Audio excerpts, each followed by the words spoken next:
Hello বন্ধুরা, কেমন আছো? আশা করি নিশ্চয়ই ভালো আছো। আমিও ভালো আছি। তাই তো নতুন একটা ভিডিওতে নতুন একটা শায়রি নিয়ে আমি সঞ্চিতা আবারও তোমাদের সামনে হাজির হয়ে গেছি। আজকে আমি যে শায়রিটা লিখেছি তার কি নাম দেব আমি ভেবে উঠতে পারছি না। এই শায়রিটা শোনার পর, এই ভিডিওটা দেখার পর আমার কোনো বন্ধুর যদি কোনো নাম দিতে ইচ্ছা করে, অবশ্যই শায়রিটার একটা নাম দিও। এর একটা দুঃখের কষ্টের শায়রি। প্রথমেই বলে দিই তোমাদেরকে, তো বাকি কথাটা শায়রি বলার পরে বলবো। শায়রি শুরু করি। একটা পাখি একটা সাদা গোলাপকে প্রপোজ করলো। একটা পাখি একটা সাদা গোলাপকে প্রপোজ করলো। গোলাপটি বলল, আমি যখন লাল হব তখন তোমাকে ভালোবাসবো। পাখিটা এই কথা শোনার পর তার নিজের বুক চিরে রক্তে রাঙিয়ে দিল গোলাপটাকে। গোলাপটা তখন লাল হয়ে উঠল আর মনে মনে পাখিটাকে ভালোবেসে ফেলল। কিন্তু তখন আর ভালোবেসে কী হবে বলো? তখন পাখিটা শেষ হয়ে গেছে।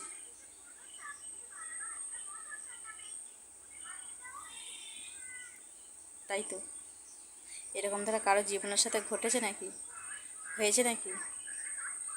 যদি হয়ে থাকে, তুমি কিসে ছিলে? পাখির জায়গায় ছিলে না সাদা গোলাপের জায়গায় ছিলে? অবশ্যই কমেন্ট করে জানাবে। তোমাদেরকে বললাম না, এটা একটু অন্য ধরনের শায়রি, অন্য রকমের শায়রি। আমি কিন্তু এর কোনো নাম দিচ্ছি না, তোমরা জানাবে আমাকে নামটা, কমেন্ট বক্সে লিখে জানাবে। আর শায়রিটা একটু দুঃখের কষ্টের, কারো মনের কথাও হতে পারে, আবার কারোর সাথে মিলও থাকতে পারে এই শায়রিটায়। যাই হোক না কেন, অবশ্যই আমাকে কমেন্ট বক্সে লিখে জানাবে। যদি মনে ধরে আমার এই শায়রিটা, অবশ্যই লাইক করবে, ভিডিওটায় শেয়ার করবে। যে সকল বন্ধুরা আমার চ্যানেলে নতুন, এই প্রথম ভিডিও দেখছো, অবশ্যই আমার চ্যানেলটি সাবস্ক্রাইব করে আমার পাশে থাকবে।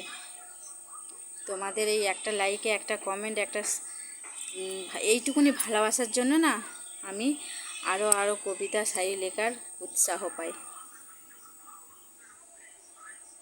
সেটা তোমরা ভালো রকমই জানো। আর তোমরা যদি অন্য কোনো কবিতা শুনতে চাও, অবশ্যই আমাকে কমেন্ট করে বলো।